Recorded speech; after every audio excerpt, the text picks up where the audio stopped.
na memória de esquecer coisas. É por isso talvez que muitos de nós sofremos. E se você observar, a maioria das pessoas, psicopatas, homicidas, gente ruim, ou até gente boa que sofre muito, o seu sofrimento tem a ver na origem da sua casa, da sua infância, da sua vida. São pessoas e seres humanos que carregam trauma desde pequeno, abusos, violências, iras, revoltas. Aí ela cresce e às vezes no meio social ela não consegue desenvolver. Por quê? Porque sempre tem um agente limitador lá. Por exemplo, uma criança que vivia apanhando dos pais, oprimida. Você reconhece pessoas oprimidas quando você vai conversar com ela. Uma pessoa oprimida é aquela que fala para dentro. Simplesmente, quando você vê uma pessoa falando para dentro, é porque ela não tem confiança de falar. Ela tem vergonha, ela é tímida. É um nível de opressão. Então você consegue identificar algumas centelhas de problema. E quando a gente entrega a vida para Jesus, é o único momento em que toda a cosmologia, toda a criação, toda a verdade universal tem que obedecer um comando da parte de Deus. Se o cérebro não tem a capacidade de esquecer nada, e tem a capacidade de prender o homem em traumas eternos, na hora que o homem aceita Jesus, o milagre, o primeiro milagre acontece. Da água para o vinho, tem pessoas que alcançam a mudança e começam uma nova vida através da regeneração. Quem um dia aqui dentro já experimentou dessa água que virou vinho, levanta a mão. Arrepender. Porque quando Cristo se revela na vida de um homem, a primeira reação que ele cria é o arrependimento. Arrependimento, ele gera dor. O arrependimento faz a gente entender a dimensão e a gravidade das coisas ruins que fazemos.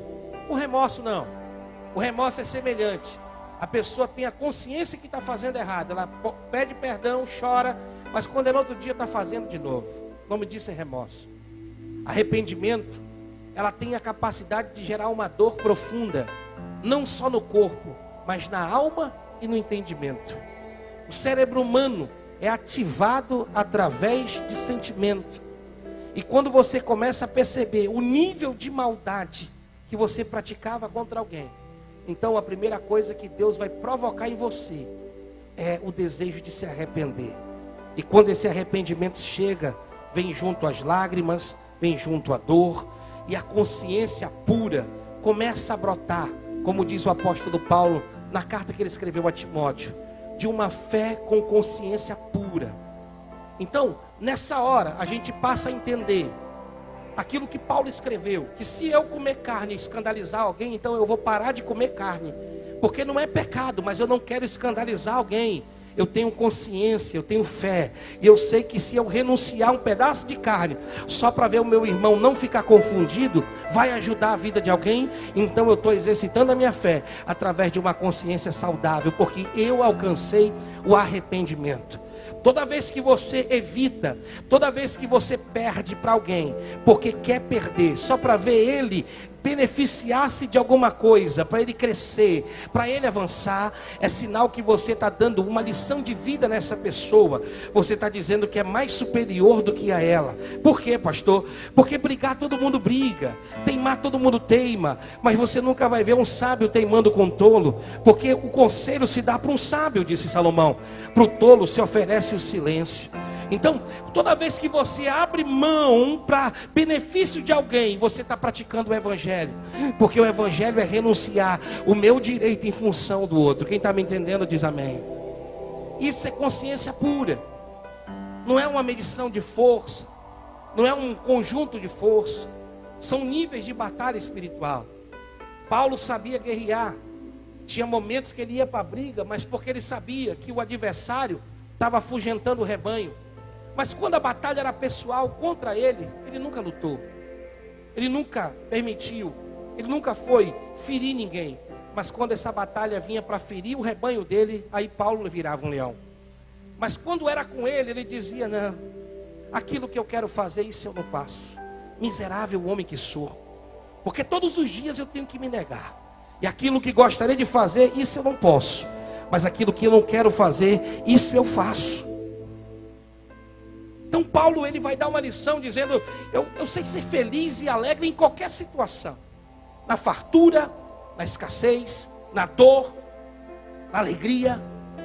Em todas as coisas eu sei dar glórias a Deus, porque Cristo me fez mais do que vencedor. Paulo está classificando aquele momento como passageiro, porque ele entende que a sua vida é uma batalha espiritual. É o apóstolo Paulo que vai dizer, a vossa batalha não é contra a carne nem contra, mas contra principados, potestade, hostes dominadoras dos ares, e seus reges mensageiros, e etc e tal. Aí ele vai dizer, então, revesti-vos das armaduras de Deus. Para quê, irmãos? Para que a gente possa resistir o dia mau. Um dia que você acorda de pé esquerdo, como diz por aí. Mas tem dia que você pode acordar com os dois, não tem jeito. A bronca vem do mesmo jeito. Então naquele dia o que vai ser provado não é a tua estrutura financeira, psicológica, saúde, não. Naquele dia vai ser provada a tua estrutura espiritual. E o mundo espiritual é que vai mexer com o teu psicológico. O teu psicológico vai dar um comando para a tua vida comum, para o teu corpo. E ali você vai decidir fazer loucura ou resistir à loucura para viver a promessa. Então, todos nós estamos em constante batalha espiritual. Desde o dia que você aceitou Jesus, o inimigo colocou um alvo nas tuas costas e um alvo no teu peito. Da hora que você levanta, o adversário olha para ti e diz assim, eu tenho que fazer esse cidadão parar. Eu tenho que fazer ela desistir. Eu vou fazer ele chutar o pau da barraca. Eu vou fazer ele parar de acreditar em milagre, parar de acreditar na palavra, parar. Eu tenho que, as artimanhas dele não é te ferir diretamente, porque ele não tem esse poder. Sobre a tua vida está a marca do sangue de um Deus poderoso, a marca do Cordeiro. Então ele sabe que essa batalha já é vencida. Ele não pode lutar contra alguém que já é vencedor. Ele não pode lutar contra alguém que já foi promovido a mais do que vencedor. Então se ele pega uma Ferrari, ainda que seja nova, abastecida, e tira ali a chave, do que adianta um carro parado na garagem? Tem beleza, tem potência, é cara, mas não leva ninguém para lugar nenhum. Assim somos nós. Deus tira a gente da lama, nos dá um banho de graça, nos faz promessa, coloca a gente de pé, nos dá uma direção. E quando a gente acha que vai decolar, o inimigo se apresenta dizendo, eu vou tirar a chave da direção dele, e a gente fica paralisado no tempo. Por quê? Porque a gente acha que a batalha já aconteceu e já vencemos. A batalha é diária, é todo dia. É da hora que você acorda, você já acorda com os boletos para pagar, já acorda com cobrança de escola, já acorda com dívida, com aluguel, com trabalho, com finança. Mas na verdade você não deveria acordar com isso, porque isso faz parte da sua vida. Eu estou te convidando hoje a dar o primeiro passo da sua vitória nessa guerra espiritual. Ao invés de você acordar com os problemas, acorde com Jesus a partir de hoje. Não, acorde com Jesus a partir de hoje. Mas para você acordar com Ele, você precisa dormir com Ele. Não entendeu, meu irmão? Tem gente que não dorme com Ele. Tem gente que faz de tudo, mas não dorme com Ele. E vai acordar com quem? Aí quando acorda, já acorda, meu Deus, hoje é isso. E quem estiver na frente vai ouvir. Quem estiver perto vai ser afetado pelo teu mau humor, pela nossa falta de equilíbrio, etc e tal. Aí quem não tem escape, às vezes fala com a mulher, quando não é com os filhos, ou então vai para a internet, expor a vida, a sua carência, a sua necessidade. E enquanto você está expondo a sua necessidade, o diabo está rindo, está dizendo assim, eu estou desequilibrando ele. Os falsos amigos estão dizendo, olha aí, vai se arrebentar. E muita gente está batendo na tua costa, está dizendo, isso aqui é uma criança, está carente, precisa de carinho, precisa de amor. Jesus já te deu tudo isso na cruz do Calvário. Jesus te convida hoje para você fazer do seu quarto o teu lugar de encontro. Se você estiver carente, a Bíblia te dá um abraço, 66 livros tem um abraço na Bíblia para você. A gente tem que aprender a amar a Deus acima de todas as coisas, porque essa batalha é diária. Não é porque você venceu ontem que hoje você vai poder andar desprevenido, não. Não é porque você ontem teve uma vitória que hoje você vai abrir o peito e teu adversário está mirando. No dia que Elias matou 900 homens no Monte Carmelo, naquele mesmo dia ele se acovardou e colocou fim no seu ministério. Como assim, pastor? Olha a Bíblia. 1 Reis 17. Elias vai fazer a maior reforma espiritual de Israel. Vai desafiar todo Israel para conhecer o verdadeiro Deus vivo, a face do Deus vivo. 450 profetas de Baal, 450 profetas do poste ídolo de Azera, todos no monte, uma plateia inteira, um país inteiro parando. Olhe para mim, por favor. Se fosse hoje, Rede Globo, SBT, se fosse hoje a Record, os youtubers da vida, todo mundo filmando Elias. Por quê? Porque uma nação inteira parou, porque Deus queria se revelar através de alguém. E esse alguém fez um desafio pela fé. Ele disse: o Deus que responder com o fogo, esse é o Deus de Israel. E o outro era Baal, um Deus místico, que era adorado por Jezabel e sua prole. Um Deus que cultuava a sexualidade livre, os bacanais no meio dos matos, florestas, oferenda de animais e crianças, prometendo fertilidade, prometendo fartura. De dia, eles adoravam a Deus no templo e à noite se deitavam com Baal e Baalim nas matas. E Deus disse: eu não estou aceitando, mas o povo estava tendo dinheiro no bolso. Então eles achavam que o dinheiro era uma aprovação. Até que um dia se levantou alguém com sentimento de Deus, chamado Elias, o tisbita. Ele disse: está errado, dinheiro não quer dizer que Deus está aprovando a gente. O povo está prosperando no pecado, isso é o maior engano que alguém pode ter. Isso é o maior engano. Eu queria que você fosse profeta na vida de alguém e diga assim: olha, meu irmão, cuidado, porque o que Deus está te dando, Ele mesmo pode tirar de você. O que precede a queda é a soberba. Fala para ele: toda soberba, ela precede a tua ruína. Toda vez que você vê uma mulher altiva, uma pessoa altiva, arrogante, que não ouve mais, que não obedece mais, que não tem mais acesso, você pode se preparar, porque o próximo passo é a queda, é a destruição, é bíblico, e a Bíblia sempre se cumpre. Tem um versículo na Bíblia que eu amo, que diz assim, ó: que seja todo homem mentiroso e somente Deus verdadeiro. E a Bíblia diz o que Salomão escreveu, dizendo: o que precede a ruína é a soberba. Quando você vê um homem soberbo, é porque o próximo degrau dele é o chão, é a queda. O que derrubou Lúcifer? O orgulho e a soberba. Então nunca deixe esse sentimento entrar no seu coração. Se Deus está te acrescentando, se Deus está te abençoando, se Deus está sendo fiel com você e está cumprindo a promessa na sua vida, desça cada vez mais, se humilhe cada vez mais, ore um pouco mais, busque mais, mas faça as coisas da forma certa. Por quê? Porque os profetas de Baal estavam lá profetizando, e o povo estava ficando rico com profetas mentirosos.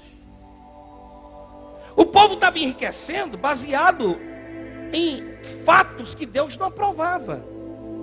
Essa semana nós vimos 2 grandes pastores cair. Há mais de 7 anos eu falo da queda deles, que eu sei. Quem já me ouviu falar aqui, levanta a mão. Quem lembra daquela profecia que Deus falou que ia mostrar, ia sacudir os altares, e os grandes que estavam corrompidos iam ser revelados? Quem lembra disso? Pois é.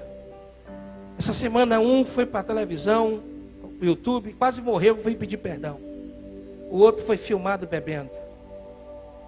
Você acha que eu quero ver a queda deles? Não, eu tenho um dó. Eu tenho um dó, porque eles também tiveram um momento de batalha espiritual como você tem. Só que a tua sorte é que você ainda tem um pastor, um amigo, um irmão que ora contigo. Mas esses pastores, quando eles começam a cair, descer ladeira abaixo, sabe qual é a palavra que ele ouve?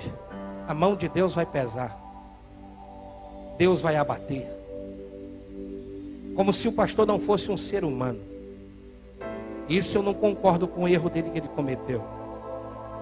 Mas louve a Deus, porque você ainda é privilegiado de ter alguém que, ainda que você não queira, chame a sua atenção, vai dizer para você: para, porque o sinal está ficando vermelho para ti. Para, porque o sinal, Deus está falando com alguém aqui dentro. As coisas estão amarelando para o teu lado, é chamando a tua atenção. Pare antes que o vermelho chegue, porque quando ele chega e a gente não obedece, a tragédia vem atrás. Elias chamou todo mundo para um concerto. Foi para o Carmelo. E no Carmelo, imagina hoje, com esse tanto de televisão, de smartphone. Estamos esperando agora o grande desafio. O profeta Elias é doido. Sozinho desafiou 900 homens. A fé de 900 homens. Isso é para você ver que a fé de um justo é mais poderosa do que 900 profetas caídos. Não vou falar de novo. Pare de se iludir com a aparência. Veja a raiz da árvore. Você pode falar isso para alguém? Pare de comer qualquer fruto, porque tem fruto que está estragado. Veja onde está plantada a árvore que você se alimenta. Tem gente que anda por aí achando que Deus está em qualquer lugar. Deus não visita qualquer lugar. Se você abrir a carta que ele escreve em Apocalipse, ele diz: eu estou à porta e bato, e se alguém abrir a porta, é sinal que ele não estava naquela igreja. O diabo está enganando muita gente. Por quê? Porque você está no centro de uma batalha espiritual. Deus te tirou de onde ninguém poderia te tirar. E a estratégia do diabo é tentar te iludir de qualquer forma. Se você já não ouve mais a voz que te derrubava, que era a bebida, que era as drogas, que era a prostituição, então agora ele vai tentar confundir você, como ele fez com Jesus Cristo, usando a palavra, como ele fez com Neemias, usando profetas, como ele fez com muitos outros. O que você tem é uma promessa da parte de Deus. Vá caminhando e veja a árvore que está te alimentando. Você está numa batalha espiritual, quem pode dizer um amém? Fale para ele: o diabo tem poder de se manifestar em anjo de luz. E diga para ele assim: não se assuste não. Vão falar de você, vão caluniar você, vão dizer coisas que você nunca mencionou. Só que não tem coisa melhor do que o tempo para provar de que lado e em que lugar você foi plantado. Se você foi plantado numa rocha, o tempo prova. E na hora que as ventanias vêm, quem estava firmado nas areias do engano é levado foi abaixo, mas quem estava firmado na rocha pode até se machucar com a força do vento, mas quando o vento acaba, você está lá de pé glorificando a Deus, dizendo: eu estou aqui, Jesus. Doeu, mas eu estou aqui. Está doendo, mas eu estou aqui. Foi difícil tratar, mas eu estou aqui. Quem está me entendendo aí? Quem é que está firmado na rocha? Quem foi que abandonou as areias do engano? Então levanta a mão e dá um brado de glórias a Deus aí essa noite. Elias vai para o confronto. Aí eu fico olhando, pensando, vendo pela Bíblia, mentalizando esse momento. Elias confrontando os profetas de Baal, e eles gritando: Baal, Baal, vem Baal. Fizeram um altar, gritaram desde a manhã. Chegou a tarde, Elias começou a caçoar, Elias começou a zombar e disse: grita mais alto. Quem sabe Baal está tomando banho, quem sabe Baal está almoçando, quem sabe Baal está tendo alguma necessidade. Que Deus é esse, irmão, que tem necessidade de comer, de se alimentar? Aí Elias começou a zombar e o povo começou a se cortar. Diga comigo: se cortar. E a televisão vendo aquilo. Você pensa que em cada ato que eles faziam não geravam Eu vou liberar uma palavra chave para você hoje. Se você for inteligente, você vai receber, vai guardar isso para você. Diga para quem está perto de você: pare de dar ibope para o inferno. Fale para ele: pare de dar ibope para o inferno. O inferno quer arrancar os aplausos de você. O inferno quer arrancar a tua atenção. Fala para ele. Como é que ele faz isso, pastor? Quando eu estou me iludindo com miragens da minha caminhada. Você sabe qual é o lugar que mais tem miragem? No deserto. O deserto é o lugar onde mais aparecem paisagens que não existem. É o ibope que você dá para o diabo. Pastor, eu ainda não estou entendendo. Para de se iludir com novidade. Tudo que Deus usa é antigo, nada é novo. Se você pensa que vão inventar alguma coisa, alguém já fez. O que tem na Bíblia é o suficiente para a nossa vida. Hoje estão pregando o hebraísmo, hoje estão pregando extra-bíblico, hoje estão pregando tanta coisa. Mas o que sustenta a nossa fé é o feijão com arroz. É Jesus voltando e a gente orando. Aí alguém vai e faz uma confusãozinha para chamar a tua atenção. Te envolve num probleminha para chamar a tua atenção. É um BOzinho ali para chamar a tua atenção. Ah, porque o outro está insatisfeito ali para chamar a tua atenção. É porque o titio brigou com a titia para chamar a tua atenção. É porque o meu irmão brigou com a minha irmã para chamar a tua atenção. Pare de estar dando ibope para o inferno. A sua arma é espiritual, quem está me entendendo aí? Podem falar o que falar, pode se escandalizar quem quiser se escandalizar. Infelizmente muita gente já está caído, só vai ser revelado como foi profetizado. Então quantas vezes aparecer alguém caído aí, glorifique a Jesus, sabe por quê? Porque é Deus colocando para fora o que está sujo. É Ele limpando o tumor, espremendo o carnecão, para limpar a noiva do cordeiro. E você, ao invés de estar, é o final dos tempos, é dizer assim, está se cumprindo a palavra de Deus, que no final dos dias, os dias serão abreviados, porque senão nem os escolhidos suportarão. Ao invés de você estar fazendo disso um motivo para alimentar a sua enfermidade espiritual, faça disso um trampolim da tua fé, porque Jesus não deixou ninguém enganado. Ele disse que essas pessoas viriam no final dos dias. Eu tenho que estar esperando e preparado para ouvir coisa pior, mas a minha fé vai permanecer inabalável, porque os dias serão abreviados por minha causa e por tua causa. Ah, pastor, e agora? Não dá mais para acreditar na igreja. Eu já disse sábado, domingo passado, e falo de novo. Toda vez que você menciona o nome igreja, você afeta a própria noiva do cordeiro. Quem perde o seu tempo machucando a igreja, machuca o próprio noivo. Ela já tem os seus problemas. Quem aqui tem família? Quem tem problema na sua família? Quem aceita alguém de fora vir machucar sua família? Vou perguntar de novo. Lá na casa do meu sogro, é minha família. Na hora tem dia que a gente está se beijando, tem dia que eles estão se matando. Mas na mesma hora que a gritaria começa, daqui a pouco todo mundo se perdoa. Bobo é quem se meter no meio. Família. Você está me entendendo? Um fica bravo com o outro. Daqui a pouco estão tudo comendo junto na mesma mesa. É só lá em casa que é assim? Ou... Talvez a sua seja mais educada do que a minha. Pastor, nós nunca gritamos, mas já discutiram. Já se desentenderam. Talvez não no mesmo nível que o meu. Mas a desarmonia um dia chegou lá, sim ou não? Aí você vai aceitar alguém de fora chegar lá para ferir alguém que é seu? Quem vai aceitar, levanta a mão. Assim é Ele. A Bíblia diz que Ele é o cabeça. Quando alguém machuca um de vocês, machuca Ele. Está entendendo não? Quando alguém machuca um desses pequeninos, Ele sente a dor. Ele sente a dor, Ele é a cabeça.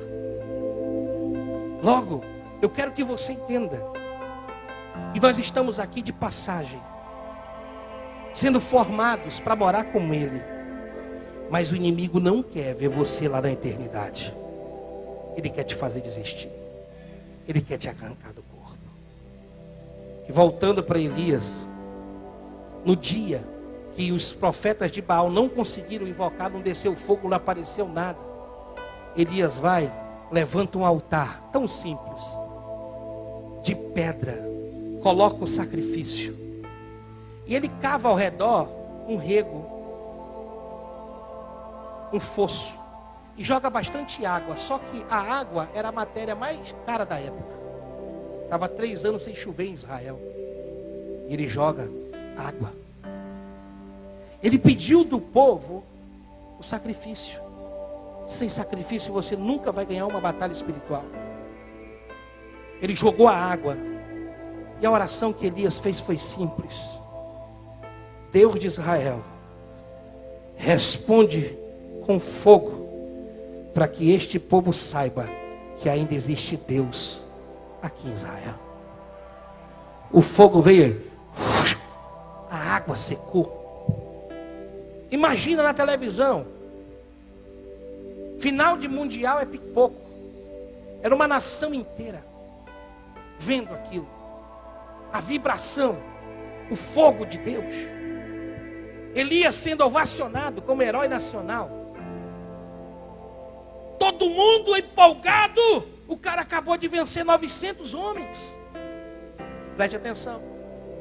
E na hora da empolgação, ele baixa a guarda. Relaxou por um minuto. Jezabel manda um recado: eu vou te matar, Elias. O dia da sua maior vitória foi o dia da sua pior derrota. Por quê, pastor? Porque ele sai dali. Não deu tempo nem de comemorar. A única coisa que ele ainda disse para Acabe: pode preparar as cisternas porque vai chover. 3 anos sem chuva. E Elias agora vai retirar sua palavra. Não vai chover segundo a minha palavra. E ele diz: agora vai chover. Eliseu sobe do monte e vai ver se vem chuva. Por 3 vezes Eliseu sobe. Por algumas vezes Eliseu sobe. E da última vez que ele sobe, ele diz: eu vejo uma nuvem do tamanho da mão de um homem. Elias avisa o rei: vai te preparar uma nuvem do tamanho da mão de um homem. Elias estava no monte. Acabe estava embaixo, em cima de carros com 4 cavalos. Saiu correndo do monte para chegar em Jezreel. Quando ele chegou lá, Elias já estava lá. Dá para entender isso? Você não entendeu?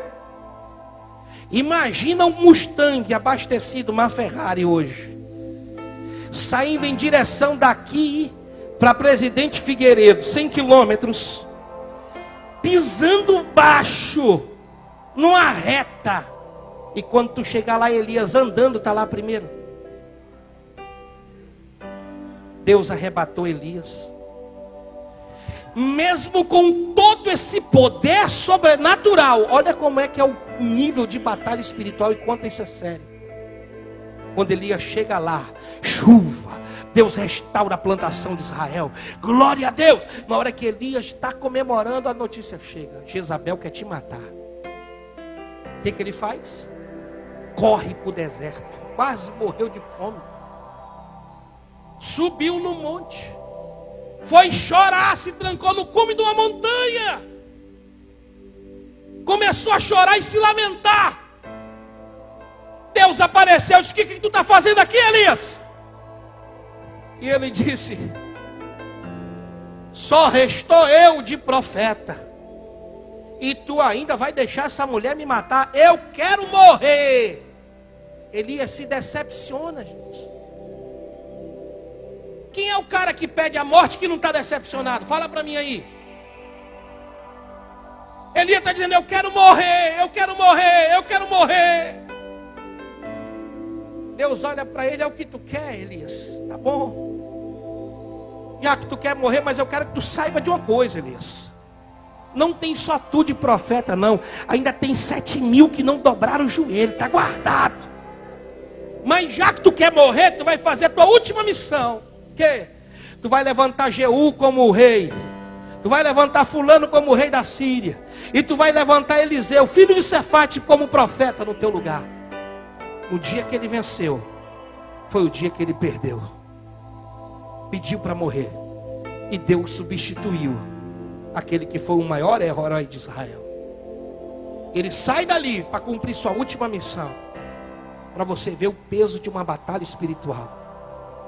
Não esteja desapercebido. Jesus disse: vigiai e orai, porque nós não sabemos a hora que o tentador virá.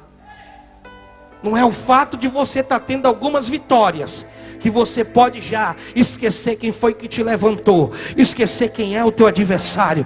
Ele matou 900 homens e tremeu diante da palavra de uma mulher, de uma sacerdotisa.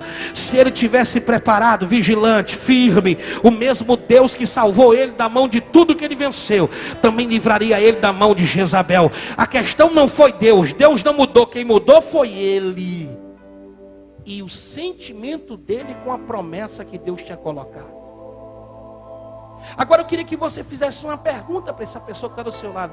Qual é o sentimento acerca das tuas promessas? Pergunta para ele. Quem é que você anda ouvindo ultimamente? Pergunta dele aí, ó. Pergunta. Quem que você anda ouvindo? Para quem não sabe, pode achar ruim, mas eu sou adepto da lei da atração. Eu não gosto de falar de coisa ruim, de atrair coisa ruim, porque aquilo que eu falo é o que eu atraio, aquilo que eu penso é o que eu atraio, aquilo que eu desejo é o que eu atraio. E eu sei o que Deus tem para a minha vida, eu não tenho dúvida do que Ele vai fazer. Sabe por quê? Porque quando eu olho para trás eu vejo um monte de vitórias que Ele já me deu, e quanta gente já ficou pelo caminho tentando me parar. Da mesma forma você tem que fazer. Quantas pessoas se levantaram para te paralisar, e você está aí persistindo, andando firme, às vezes cambaleando. Então por que que agora você vai mudar o teu sentimento acerca das promessas que Deus tem contigo? Ah, pastor, é porque já faz tanto tempo. Promessa não tem prazo de validade, filho. Ah, pastor, aqui parece que não vai acontecer. Quando você perder para Deus, é na hora que Ele vai dizer: você venceu. Não se esqueça nunca que a matemática e a lógica de Deus é contrário à sua. Quem quer ser o maior, que seja o menor. Quem quiser servir, ser servido, que sirva. Então, quando você quer vencer, perca para Deus. Deixa Ele ganhar de você na batalha, e você vai ver Ele lutar por você. Pastor, mas quando é que eu lutei com Deus? Quando você foi orgulhoso demais ao pedir perdão para alguém. Quando você não reconheceu quem você deveria. Quando você falhou a se humilhar quando deveria. A fazer o que devia. Abrir mão do que necessitava. Aí está teimando com Deus. Não, porque eu sou assim. Eu sou assado. Tem gente que está pegando pé por causa de um copo de cerveja, cara. Isso é o Espírito Santo que está me falando aqui. Já era para estar lá na frente. O problema é a cerveja? Não, meu irmão, é que se você não tem capacidade de largar a cerveja para viver uma promessa, você não merece a promessa.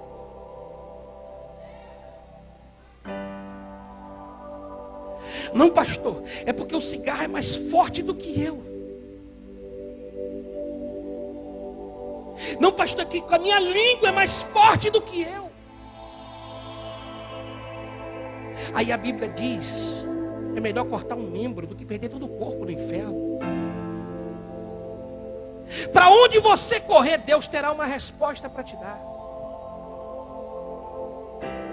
Tem gente que tem tendência ao homossexualismo, sabe que está lá, mas até agora não quer reconhecer. O lesbianismo é um desvio de caráter. Pode ser para outra classe, para a igreja, para a Bíblia, é desvio de caráter, não é nada contra. Você nasceu homem, nasceu mulher. Mas se alguém abusou de você, se você percebeu tendência e sabe que é errado, procure ajuda. E eu já até orientei os pastores e qualquer um pregador que vier aqui, que quando vier falar dessa área, que ninguém use termo pejorativo, zombando. Ah, porque era menina. Você não sabe o que é uma prisão de consciência. Ninguém sofre porque quer. As pessoas foram condicionadas em determinado momento da vida. E nós não estamos aqui para julgar ninguém. Juiz do universo é Deus. O nosso papel é ser a mão de Deus para resgatar quem estiver perdido. É ser a voz de Deus. Só que tem batalha espiritual. Você pode acordar quem está dormindo e dizer assim: irmão, ei, tem uma batalha para você vencer. Tem uma batalha, fale para ele, tem uma batalha para você vencer. Os irmãos estão me ouvindo bem? Vocês estão tão comportadinhos hoje? E quando eu li o livro de Josué, aqui é o maior exemplo de batalha espiritual. Você quer aprender como ganhar uma batalha? Leia essa história. A queda das muralhas de Jericó. Por quê, pastor?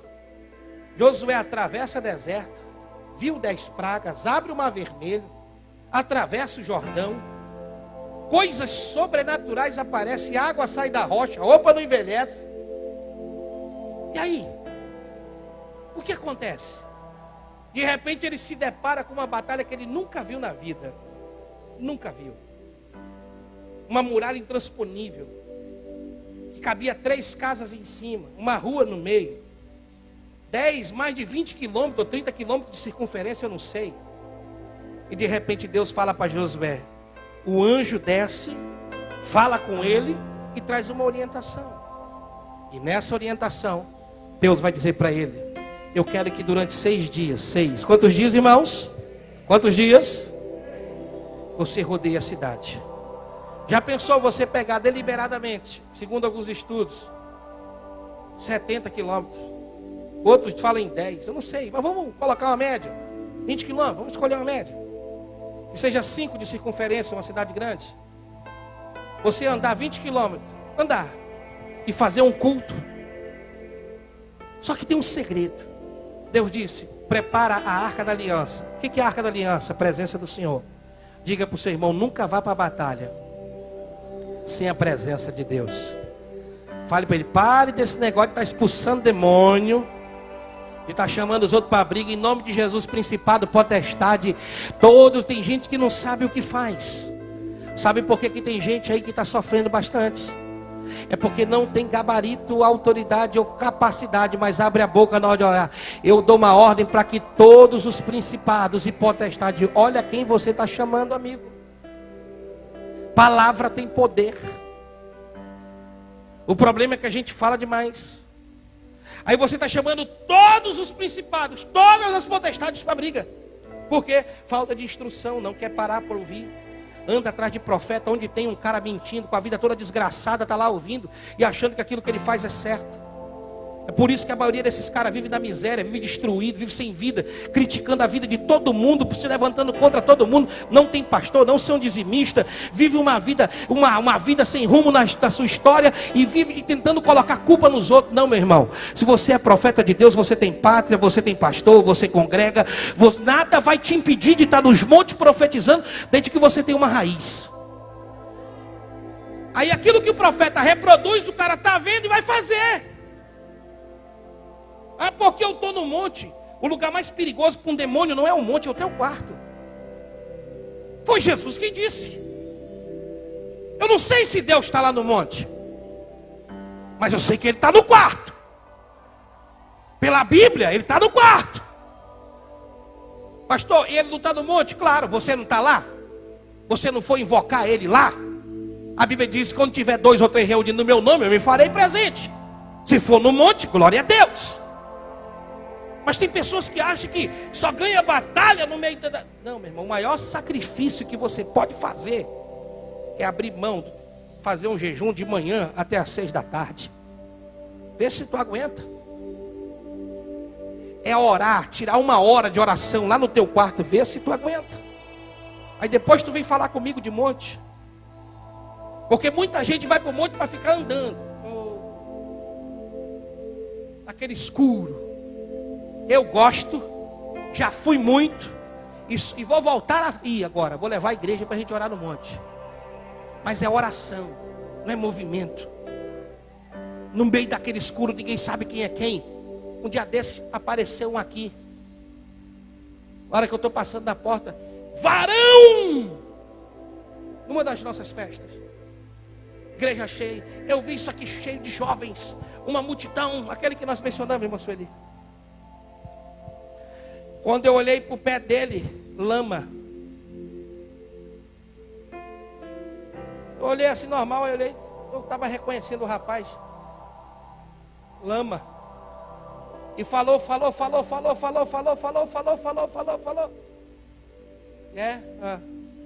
Beleza, varão, tá bom. Irmão, fala. Vai lá no banheiro limpar teu pé que ele está sujo de lama. Eu achei que eu tinha visto lama. Ele levantou e disse, não, pastor, está normal. Depois que eu me toquei.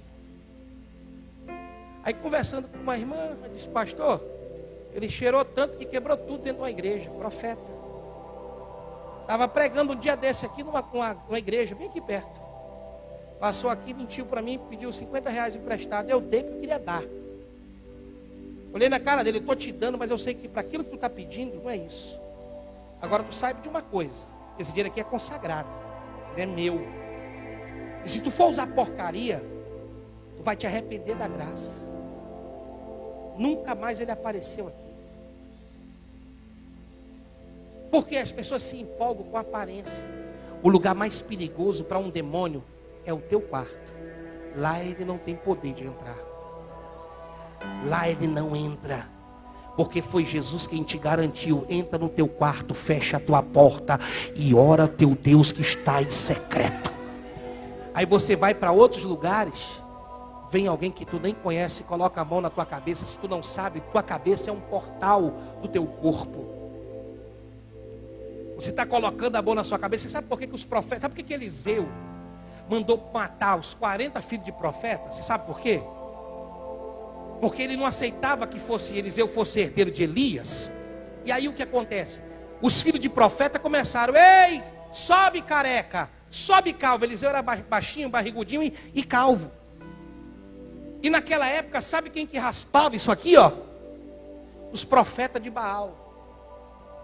Vai no terreiro de macumba e pergunta para quem frequenta, o que coloca na coronária da cabeça. Aí quando eles estavam falando: sobe calvo, sobe careca, eles estavam zombando de Eliseu, chamando: sobe profeta de Baal, sobe. Aí Eliseu disse: ah, eu sou calvo e careca? Então que suba uma ursa e devore os 40. Matou 40 meninos, nunca mais ninguém duvidou de que lado o Deus de Israel estava. Sabe por que as pessoas raspam isso aqui? Porque é coronária, é portal do teu corpo, é fazer a tua cabeça. Você já parou para prestar atenção que tem pessoa que senta perto de você e tem a capacidade de envenenar a tua cabeça? Quem já teve essa experiência? Rapaz, o que é isso? É um poder tão satânico que aquilo que ele fala, que ela fala, muda algo aqui dentro. Assim como você tem poder de Deus de liberar uma palavra de vida e mudar algo dentro da vida de uma pessoa. É uma batalha espiritual. Então, meu irmão, quando eu vejo isso aqui, o anjo dizendo para ele: você vai dar 6 voltas, vai andar 20 quilômetros, e no 7º dia, Naldo, os caras vão ter que andar 140 quilômetros. Já pensou sair daqui para Figueiredo e mais 40 para frente a pé, quase chegando na Vila de Balbina? A pé, só o Adailton para correr, que ele corre todo dia.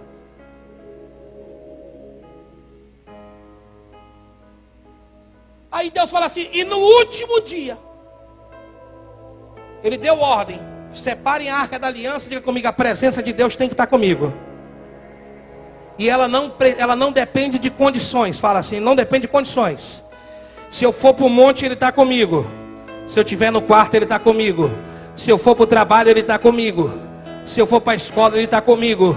Em qualquer momento eu estou preparado para batalhar. Se eu estiver em alerta com Deus. Quem está me entendendo aí? Leve a presença de Deus aonde você for. E ele disse: leve 7 chifres de trombetas de carneiro. Esse chofar que nós tocamos aqui. E vai ser que no último dia você vai rodear 7 vezes, 140 quilômetros. Quando você der a última tocada, a sunida mais alta, o povo vai dar um brado de glória, vai dar um grito. Já venceu briga no grito, irmão? Só Deus faz isso. Derrubar a muralha no grito, só Deus faz isso. E aí, por que Deus fez isso? Por que Deus não falou assim: sai do meio, ô Josué, que eu vou soprar, vai cair. Josué, peraí, eu vou tremer a terra e vai cair. Por que Deus não fez isso? Diga bem alto: porque a batalha é minha. Quem sabe tem situação na tua vida que você está dizendo assim: por que Deus não faz? É tão pouco para Ele. É ou não é? Por que Deus não abre a porta? É tão pequeno para Ele, sim ou não? Por que Deus não salva? É ou não é? Porque essa batalha é sua, é a sua muralha, é você que vai derrubar. Pastor, então me diga, pelo amor de Deus, como é que derruba essa muralha? É a batalha espiritual. Primeira coisa, diga comigo: legalidade. Anota aí se você quiser anotar: legalidade. O que é legalidade, gente? É um ato legal. É quando eu já tenho a autorização. Quando a polícia entra com mandato de busca, ninguém pode parar. Porque ele tem um ato legal na mão, tem um documento que dá a ele direito de entrar naquela casa. Sim ou não? Legalidade, autorização. E Deus deu autorização para Israel. Quando eu li o texto que eu acabei de ler para você em Josué, que Jericó estava cerrada, fechada, ninguém saía e ninguém entrava. E agora, o que eu vou fazer? Mas o Senhor foi e falou para Josué: eu te entreguei nas tuas mãos Jericó, o seu rei, os seus valentes, seus homens fortes. Olha a legalidade aí. Talvez ninguém entendeu ainda, não é verdade? Você já tem a promessa, essa é a tua legalidade. Quem tem promessa de Deus, levanta a mão aí. Então, pelo amor de Deus, pega na mão de quem está do seu lado e diga assim, ó: você já tem autorização. Está só precisando você se levantar com um ato legal, para começar a mudar a tua história, para começar a ganhar a tua família, para começar a ganhar teus filhos, para começar a mudar a tua estrutura de vida. Deus está nessa batalha com você. Cadê aqueles que vão derrubar muralhas em 2020? Levanta a mão para o céu e dá um brado de glórias a Deus aí. Você já tem a legalidade a teu favor. Deus já te ordenou, meu irmão. Ele já disse que você é mais do que vencedor. Pastor, meu problema é minha família. Então lá vai o ato de legalidade em Atos, no livro de Atos, capítulo 8. Diz: ei, crê no Senhor teu Deus, será salvo tu e a tua casa. Pastor, mas o meu problema é finança. Vou dizer tantos atos de legalidade que dá para fazer aqui. Malaquias 3:10 é um: sendo fiel no dízimo das ofertas, trazendo a casa do tesouro para que haja mantimento, e fazei prova de mim para que não abra as comportas do céu e derrame sobre vós bênção tal que transporte em grande abastança. Eu poderia falar aqui Deuteronômio 28, que se fores fiel e obedecer, bendito será o fruto do teu ventre. Eu poderia falar do Salmo 23, que diz: o Senhor é meu pastor e de nada me falta. Ou seja, você tem um ato de legalidade. Pastor, meu problema é enfermidade. Jesus disse: porão a mão nos enfermos, eles ficarão. Pastor, estou vendo vulto, estou vendo demônios. Eu uma vez fui numa cidade chamada Paricatuba, eu e a Rosélia. Comecei a pregar segunda-feira. Eu ia representar o meu pastor na quarta, meu dia era segunda, representava ele na quarta e depois vim embora para casa. No primeiro dia, não esqueço nunca, começou o culto 7 horas da noite, 2 horas da madrugada o culto não acabava, pessoas caindo endemoniadas nas casas, e as pessoas traziam para a igreja. O pastor chegou e disse: Júnior, eu vou cancelar os outros pregadores, você fica a semana comigo? Eu digo: fico, só se o senhor trouxer minha família. A Débora tinha meses de vida, tinha 6 meses. A Rosélia foi de ônibus até a entrada do ramal do Paricatuba, 10 quilômetros eu andei a pé, na lama, para fazer a obra de Deus. E ela foi em cima de uma bis com a Débora, 6 meses.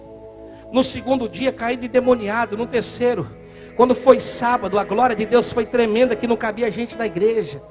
A gente andava pela cidade, as pessoas traziam gente possessa. Quando eu e a Rosélia voltamos para casa no domingo, eu nunca me esqueci daquilo. Eu estava deitado na minha cama, cansado, ia para o culto no Santo Antônio uma noite. Quando eu estava deitado, saiu de trás da porta um homem com uma máscara, trazia uma faca desse tamanho nas costas. Tanto eu vendo como a Rosélia vendo, ele enfiava a faca nas minhas costas até o cabo. Tirava de novo, enfiou até o cabo. E eu gritando de dor, a Rosélia gritando de susto. Um cheiro de pneu queimado dentro do quarto. Passei arriado quase 10 dias. Remédio não passava dor, não passava febre. Quando foi com 8 dias, 9 dias, eu não aguentei mais. Eu pedi para a Rosélia fazer uma oração. Ela levantou um clamor dentro de casa, lá na casa onde eu morava, no apartamento da Alcilene. E aí passou aquilo ali. Mas se você pegar até hoje na minha costa, tem as marcas, 2 marcas de furada. E eu nunca mais tive o fôlego que eu tinha. Nunca mais.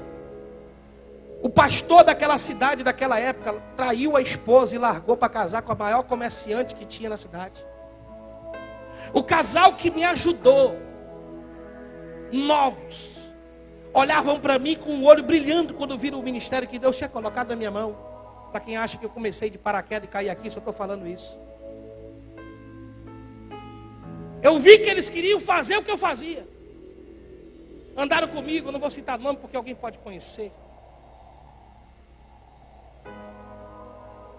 Aí eu vinham na minha casa, 6 meses eu acompanhei eles de longe ainda. Quando foi no 7º mês, nunca mais vi ela, nem ele. Até que um dia, eu perguntei, disse: rapaz, encontrei o pastor. Se você não vai acreditar. O que foi? A fulana saiu para comprar pão de manhã. e não voltou.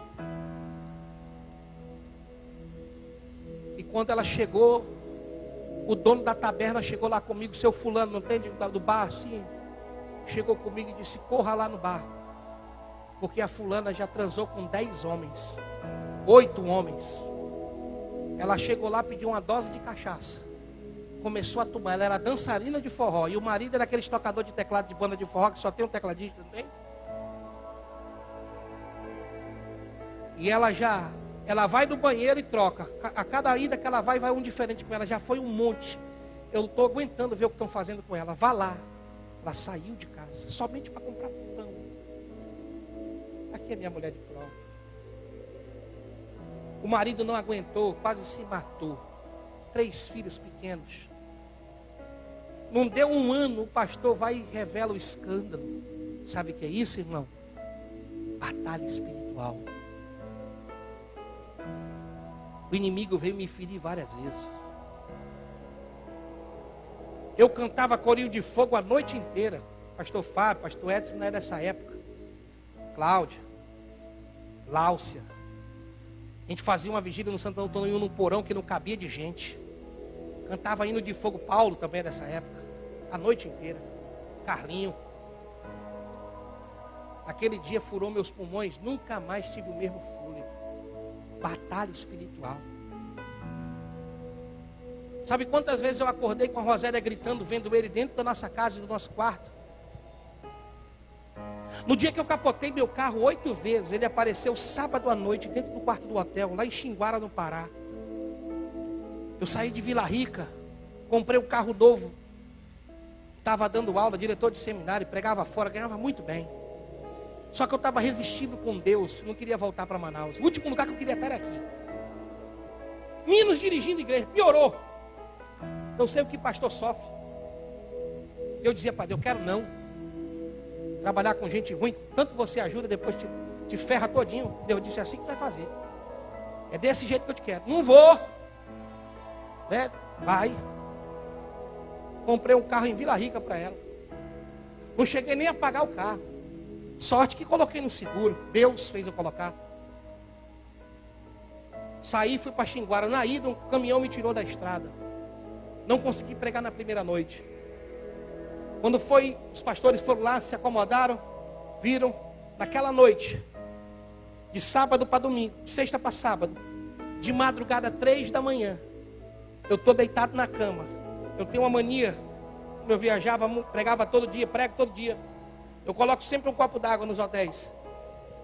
A cama estava aqui, o copinho d'água na mesa de madeira aqui, a cama aqui, a televisão ali, a porta lá.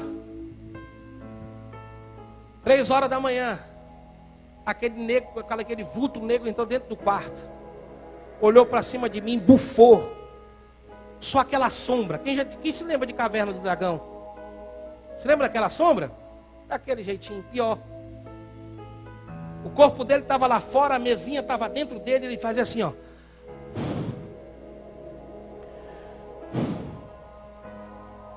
Quando eu me acordei pela manhã, eu não sabia se eu tinha sonhado, se eu tinha visto alguma coisa. Corpo todo arrepiado, pneu queimado. Digo, meu Deus, será que foi sonho? Quando eu olhei para o copo d'água, seco e emborcado de cabeça para baixo. Foi ele que veio aqui. Liguei para minha mulher. Quem me ligou naquele dia, quem falou comigo naquele dia, ouviu essa história. Lá em Vila Rica levantaram, foi um clamor no meio da praça. Pastor Jailson. O inimigo tentou matar o pastor Sandro, entrou no quarto dele. Todo mundo clamou. Preguei sábado à noite, 42 almas, tinha mais de 2.000 pessoas. Preguei domingo à noite, mais tantas, eu sei que foram 60 e tantas almas. Ajeitaram uma ideia de ventre. Quando foi segunda-feira de manhã, voltando, passei por Redenção, Casa de Tábua, para chegar em Santana da Araguaia. Numa reta, sem nada, 2 carros me aparecem. Um joga em cima de mim, eu tentei desviar. Quando eu tentei desviar, me jogou em cima do buraco. O pneu arrancou o pneu do carro, que ele passou por mim. E eu capotei 8 vezes para baixo. Que foi o laudo da perícia. Quem foi me buscar? O pastor Jailson. Junto com o dono da seguradora, que é uma cooperativa. Não tinha como escapar vivo. Quem viu as fotos no Face, quem lembra da foto? Alguém aqui da igreja? Só o que ficou foi o lado do volante do motorista. Um velhinho tinha pedido carona de mim lá em casa de Taba. Eu parei na hora, eu digo, não vou levar não, vai que acontece alguma coisa ruim. 20 quilômetros aconteceu. Batalha espiritual. Aí o pessoal, rapaz, o que é isso? Quando foi em Ponta Grossa, lá no Paraná, pregando, era mais de 8 igrejas, na 8ª igreja, uma mulher caiu endemoniada. O demônio saiu de um, entrou no outro, de um, entrou no outro, rodou quase uma parte da igreja. Quando pegou numa menina de uns 15 anos, né, filha? Uma lourinha, pegou, virou a cara, ficou velha. Ah! E para você expulsar demônio, não é brincadeira, não é mentira não, tem. Você dá ordem para um nome que você conhece. Ele tem que falar o nome dele, me diz o teu nome e sai. Porque ele obedece à ordem de quem tem Deus na vida. Eu disse, me fala o teu nome. E ele disse, falou o nome e disse, eu sou aquele que pegou o teu carro e fez assim, ó. Quase eu te matei. Nunca tinha me visto. Era a 2ª vez que eu pisava em Ponta Grossa. Que é isso, pastor? Batalha espiritual. E eu poderia passar a noite falando para você de coisas que eu já vivi. Coisas que eu já vivi.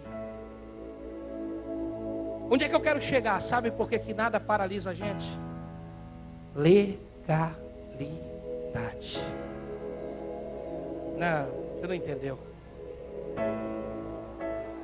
Sabe por que muita igreja abre e fecha? Não é o fato de eu ter promessa que eu posso andar da forma que eu quiser. Eu tenho que andar na legalidade.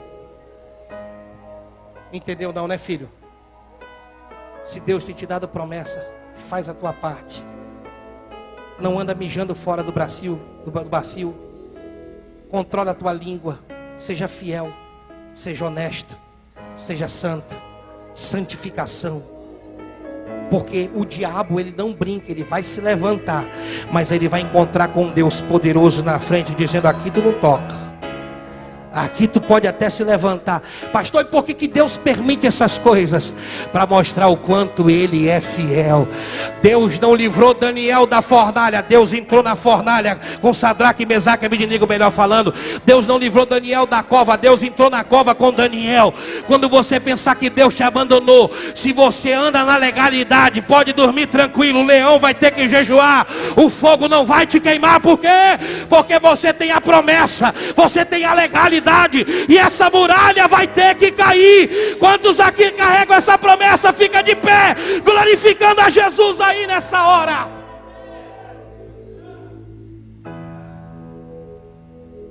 Se você quiser escrever, só escreva aí, tá? Escreva aí. Legalidade, primeiro. Obediência, o segundo. Sem obedecer, você não vai em lugar nenhum, filhão. Se você acha que você é macho, é bruto, é o brabo, eu quero te apresentar um caminho que eu fiz. Não desejo a ninguém. Porque eu era assim, rebelde. Eu achava que eu sabia, que eu podia. Sabe por que eu sofri bastante? Porque eu fui teimoso. Porque eu achava que eu era o cara. Quanto mais você se faz duro, maior é a pancada na bigorna. Né, irmão Flaviano? Quando o ferro é mais grosso, a espessura, o torniquete também tem que ser maior, né, velho? Facilite a sua vida. Deus não muda. Deus é Deus, você sendo do jeito que quiser. Fale para quem está do seu lado, ande na obediência. Obediência à sua família. O que Deus diz à tua família. Marido, ame sua esposa. Esposa, ame seu marido, honre seus filhos. Obediência com seus compromissos. Obediência com teu chamado. Obediência com as coisas que você tem que fazer. Obediência à palavra. Tem pessoas que acham que eu quero ser pai delas. Eu não quero ser pai de ninguém não, porque o que eu prego para você é Bíblia. Se você obedecer a Bíblia, você está me honrando. Porque eu nunca vi um crente que leia a Bíblia que desonre pastor. Quem lê Bíblia não desonra pastor. Quem conhece a Bíblia não afronta o seu líder. Quem conhece a Bíblia honra quem está orando por você. Quem conhece a Bíblia respeita quem ora, quem te dá cobertura, quem jejua por tua causa. Se você honrar a Bíblia, você vai estar honrando essa igreja, o seu chamado e o seu ministério. Quando eu vejo pessoas que fazem questão de desonrar a gente, é porque não conhece o Deus de verdade. Porque o Jesus de verdade, quem conhece Deus de verdade e conhece a Bíblia, está lá em Romanos capítulo 13 e sabe que toda autoridade ela é constituída por Deus. Quando você pensa que me ofende, você está ofendendo a Deus. Terceiro, coloca aí foco, diga assim, foco. Fale para ele, foco, propósito. Eu vou te dar um conselho, olhe para mim aqui por favor agora. Cadê os líderes de equipe, gente que já trabalhou com equipe de serviço aí? Equipe de trabalho, eu sei que o Célio já, o Adailto já. Quem mais já comandou a equipe, levanta a mão aí, equipe de trabalho de empresa. Josinaldo ali. Não tem coisa melhor do que você colocar uma meta, não é verdade? E todo mundo trabalhar naquela meta. Mas sabe o que acontece? Só um pouquinho mais baixo. É que quando a gente encontra um alvo, já prestou atenção que aparece, o que aparece de coisa mais fácil pra gente, hein? Não entendi, pastor. Aí tu vai, estuda, investe, aí aparece uma coisa bem facinho para você. Aí você diz assim, nossa, eu estou me esforçando tanto, olha o que Deus abriu aqui. O teu alvo era aquele ali, ó. O teu alvo era a tua faculdade. Você ralou, você estudou, conseguiu a bolsa ou conseguiu o vestibular, mas agora apareceu o emprego do teu sonho para ganhar R$984. Aí o cara desiste da meta por causa de R$900. Quem pegou aí? Aí o cara está focando no trabalho, está investindo numa empresa, já fez pesquisa, já fez isso. Aí daqui a pouco o cara diz assim, rapaz, vamos embora vender banana que a gente fica rico. Ele esquece toda a pesquisa que ele fez. Ele vai vender banana que vai ficar rico. O diabo é campeão em confundir a mente que está concentrada. Se Deus te deu um alvo, se o teu alvo é um casamento, foca nele, não deixa ninguém destruir. Se o teu alvo é o vestibular, foca. Aí, não pastor, mas quando tem vestibular não veio nem pro culto, é por isso que tu nunca passou. E tem pai que apoia. Cadê teu filho, menino? Está estudando pro vestibular na hora do culto? Daqui a pouco está desviado, está lá na faculdade se desviando. Um bando de anarquista perturbado do juízo, aí vai reclamar aqui. Entendeu? Foco. Deus falou para Josué, rodeia a cidade. Deus não mandou, não vai dar murro, não vai plantar dinamite. Ele disse, rodeia a cidade. Fale para o seu irmão, se submeta ao processo até Deus mudar o comando. O quarto pilar, diga comigo, perseverança. Enquanto Deus não falar para você fazer outra coisa, só persevera. Fala para ele, só persevera. Você vai vencer a batalha espiritual perseverando. Diga comigo assim, a quinta coluna dessa batalha. Diga comigo, fé. Fé na oração e na leitura da palavra. Enquanto você persevere lendo a Bíblia e orando. Se você for perseverar conversando, jogando potoca, perdendo tempo, falando besteira, aí isso não é perseverança, isso é perca de tempo, isso é ansiedade, isso é colocar brasa na sua cabeça.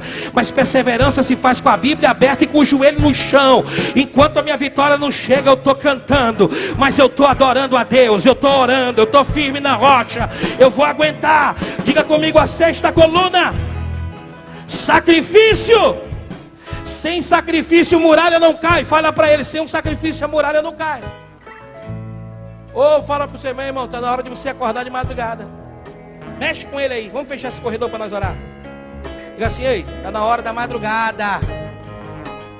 Fala aí, fala para o irmãozinho aí, ó. Quer vitória? Acorda 4 da manhã. Pastor, minha oração parece que não está sendo ouvida. Ora um pouco mais. Pastor, eu só orei 20 minutos, ora 40 minutos, filho. Pastor, eu jejuei. Jejua mais. É sacrifício. Jesus um dia falou para os discípulos. Os discípulos de João Batista um dia perguntaram para ele assim, ó. Os teus discípulos não jejuam. E Jesus falou assim, um dia eles vão ter que jejuar. Hoje não. Hoje eles não têm motivo para estar em jejum. Enquanto eu estou aqui, eu estou garantindo a barada, a briga comigo. Mas vai chegar dia que eles vão ter que jejuar. Vai ter dia, irmão, que você vai estar lá em Fortaleza mandando foto, dizendo: olha aqui, Deus é bom. Você crê nisso? Eu vou te ver lá passeando de bugre, lá nas dunas de Natal, dizendo: olha, um descanso merecido. É ou não é? Ver sua mulher sorrir, seus filhos alegres, sim ou não? E já planejando a outra viagem. Enquanto isso não chega, você vai trabalhando, vai orando, vai jejuando, vai garantindo as tuas vitórias. É no mundo espiritual, ninguém vai poder roubar. Jesus disse: não guarda tesouro na terra, coloca no céu. Mas sem sacrifício não dá. Se não vier orar, não dá. Qualquer coisinha joga para intercessão. Aí a gente ora e você não. Até rimou, né? Intercessão, a gente ora e eles não. Agora o sétimo para a gente orar. A adoração, diga comigo, a adoração. Fale para o seu irmão, o segredo de tudo é adorar. Imagina 7 voltas, cansaço. Digamos que foi 140 quilômetros, irmão, sério. Aí no final de tudo, Deus diz assim: vocês ainda vão tocar buzina. E na hora que tocar a buzina, vocês vão gritar. Deus é engraçado, né? Não, Adailton? Se a gente não for fiel e obedecer, às vezes é tão fácil o que Deus quer fazer. Difícil é para a gente obedecer. Mas para ele derrubar uma muralha é tão fácil. É ou não é verdade? Sabe o que é mais difícil? Eu e você obedecer. Para ele derrubar a muralha, vou falar de novo, é tão fácil. Será que você aceita dar as voltas da vida? Mudar a tua história? E no último momento, Deus disse: gritem, a muralha caiu. Eu vou convidar você para a gente adorar aqui agora. Vamos fazer um momento de adoração. E eu profetizo que na hora que você gritar, muralhas vão começar a ruir lá na sua casa, na sua família, no teu lar, com os teus filhos, na tua vida financeira, nos teus sentimentos. A contenção que está segurando a tua vida financeira vai cair por terra, em nome de Jesus, ser lançado para o deserto. Eu sei que você está segurando a mão de alguém, mas pode soltar, tá bom? Eu só pedi para fechar o corredor, vocês que foram no automático aí. Feche os olhos, por favor. Faz um exercício de fé comigo. Só um minutinho aqui, Ministério de Louvor. Faz um exercício de fé comigo. Você tem promessa? Diga para você mesmo. É importante você dizer para você. De olhinho fechado. Diga para você: eu tenho promessa. E aonde é que essas tuas promessas te levam? Hoje você está lá naquele emprego, mas não é lá que a tua promessa te endereça. O endereço das tuas promessas não é aí onde você está hoje. É só um momento de passagem. Pastor, mas o meu casamento está um inferno. Mas esse não é o porto final do teu casamento, é só uma passagem. Pastor, meus filhos estão me dando tanta dor de cabeça, mas faz parte da promessa. É a tua muralha hoje. É só um momento. Faça um momento com Deus agora e feche toda a brecha, toda a legalidade que o inimigo encontrar para te acusar. Palavras, reclamações, gestos e atitudes, rebelião contra Deus, marcas. Fale com Deus aí, diga: Senhor, me perdoa. Eu apenas fui homem, eu fui falho, eu fraquejei. Deus nunca pediu de você algo mais do que um coração sincero, a tua confissão. Deus nunca exigiu de você. Ele disse que se o meu povo, que se chama pelo meu nome, se humilhar e orar, e se arrepender dos seus pecados, Ele nunca mandou a gente se cortar. Ele nunca pediu para você subir escadaria de joelho. Ele só pediu se humilhar e orar e se arrepender. Às vezes é mais difícil sertão virar mar. Mais fácil o sertão virar mar do que a gente se humilhar para se arrepender. Só que você não vai poder culpar ninguém quando a hora chegar. Deus te deu oportunidades. Se tem alguém aqui no nosso meio que hoje quer sair daqui com um propósito renovado de derrubar essas muralhas, aí onde você está, você vai dobrar o seu joelho. Aí onde você está, Jesus, eu tenho muralhas para derrubar hoje, e eu vou fazer algo que eu nunca fiz antes contigo hoje. Eu vou finalizar esse culto orando, e se o Espírito Santo tiver que visitar alguém, vai visitar enquanto você está de joelho no chão. É você e Deus. Isso é só para os que precisam. Para quem já tem tudo que quer, fica à vontade. Um plano para salvar, para selar. Interessante. Bem.